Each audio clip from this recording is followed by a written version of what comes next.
Side खबरों के लिए सब्सक्राइब करें फ्लेम मीडिया और उसके बाद बेल आइकन को प्रेस करें ताकि सबसे पहले आपको मिले एक्सक्लूसिव खबरें।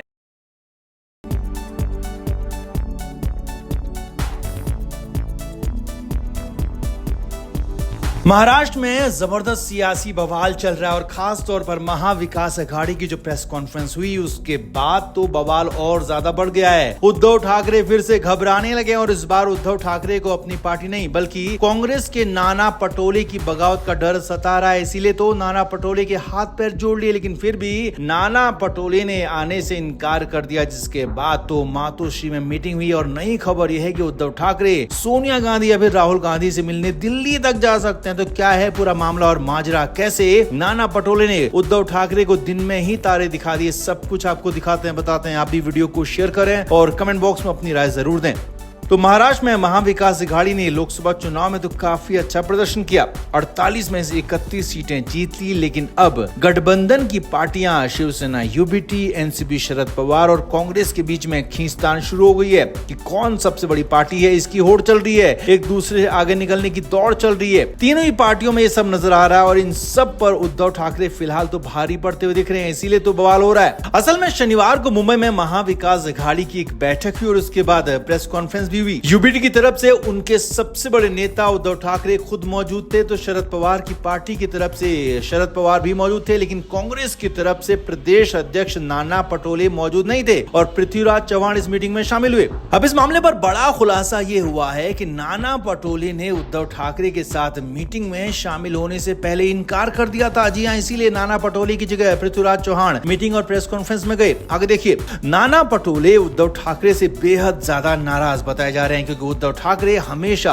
गठबंधन में खुद को बड़े भाई के रूप में दिखा रहे हैं और अपनी मनमानी से फैसले करते हैं और इस बात से नाना पटोले नाराज हैं। और यही नहीं, नाना पटोले तो विधानसभा चुनाव कांग्रेस के अकेले लड़ने की भी पैरवी कर चुके हैं और हाईकमान को इस पर चिट्ठी भी लिख चुके हैं। अब खबर है कि शनिवार की मीटिंग से पहले उद्धव ठाकरे के दूत के तौर पर शिवसेना यूबीटी के 2 सांसद नाना पटोले से मिलने पहुंचे और सूत्रों के मुताबिक मीटिंग में शामिल होने के लिए पटोले से कहा।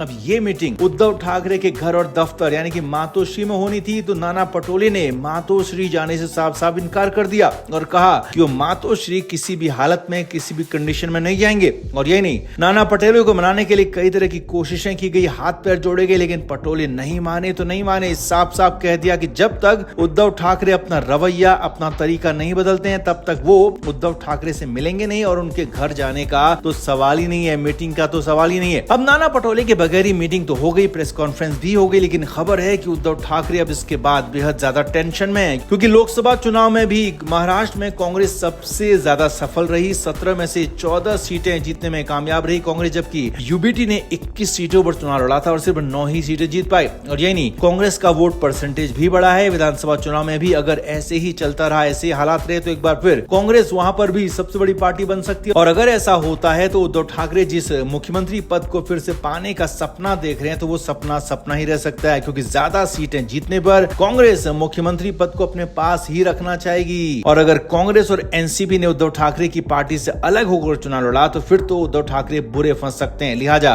अब नाना पटोले उद्धव ठाकरे के लिए सबसे बड़ी मुश्किल बन गए और पटोले की बगावत का डर उद्धव ठाकरे को सता रहा है। इसीलिए तो उद्धव ठाकरे दिल्ली जाने की तैयारी में।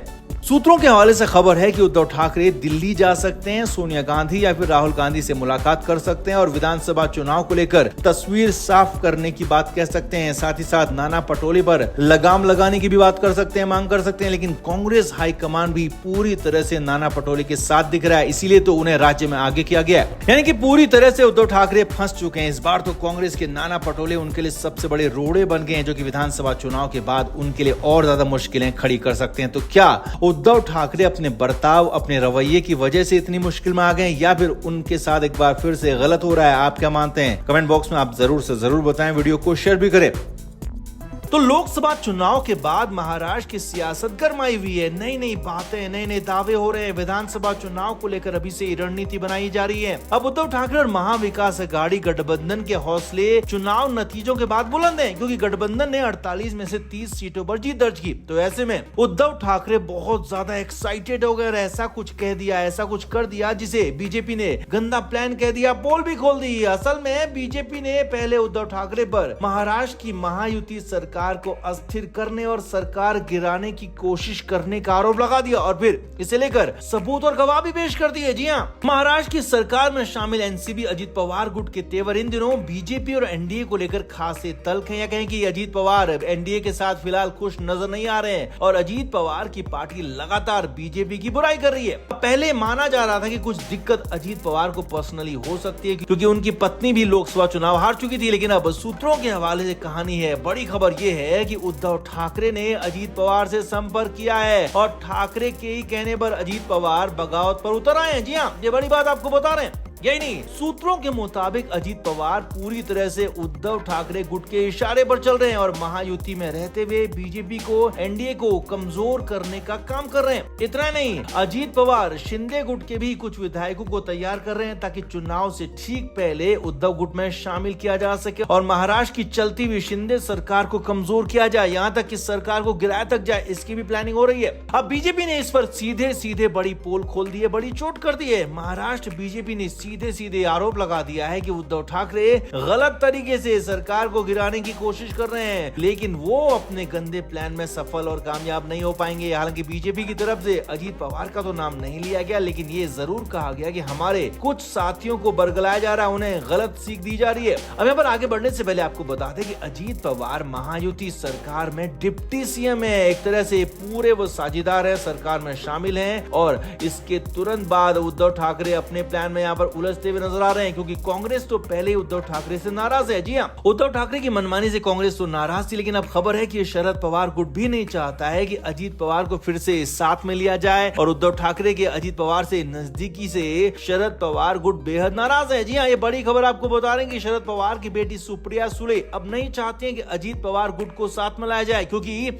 लोकसभा चुनाव में शरद पवार की पार्टी ने काफी अच्छा प्रदर्शन किया जबकि अजीत पवार की पार्टी फुस हो गई। लिहाजा शरद पवार की राजनीतिक विरासत पर अब सुप्रिया सुले अपना दावा ठोक रही हैं, खुलकर ठोक रही हैं और वो अजीत पवार को अब साथ में लाना नहीं चाहती हैं, किसी भी कीमत पर नहीं लेना चाहती हैं और इसी वजह से शरद पवार गुट भी उद्धव ठाकरे से नाराज बताया जा रहा है कि आखिर उनसे पूछे बगैर अजीत पवार से बातचीत क्यों हो रही है, क्यों अजीत पवार को साथ लाने की कोशिश हो रही है। तो कुल मिलाकर उद्धव ठाकरे अपने जाल में फंसते हुए दिख रहे हैं क्योंकि एक तरफ तो कांग्रेस और शरद पवार की पार्टी उनसे दूर होती जा रही है, वहीं दूसरी तरफ बीजेपी के हमले लगातार तीखे होते जा रहे हैं और अजीत पवार जिनको उद्धव ठाकरे साथ लाने की कोशिश कर रहे हैं वो किसी लायक फिलहाल बचे नहीं है। तो ऐसे में ऐसा ही रहा विधानसभा चुनाव में, तो उद्धव ठाकरे की पार्टी अगर अकेले चुनाव लड़ती है तो कहीं सबसे पीछे न रह जाए, ये भी संभावना जताई जा रही है। राजनीतिक पंडितों का ऐसा ही कुछ कहना है। तो आपका इस पर क्या कहना है? क्या उद्धव ठाकरे का ये अजीत पवार वाला प्लान उन पर ही भारी पड़ जाएगा? कमेंट करके आप जरूर से जरूर बताएं, वीडियो को शेयर भी करें। Flame media report.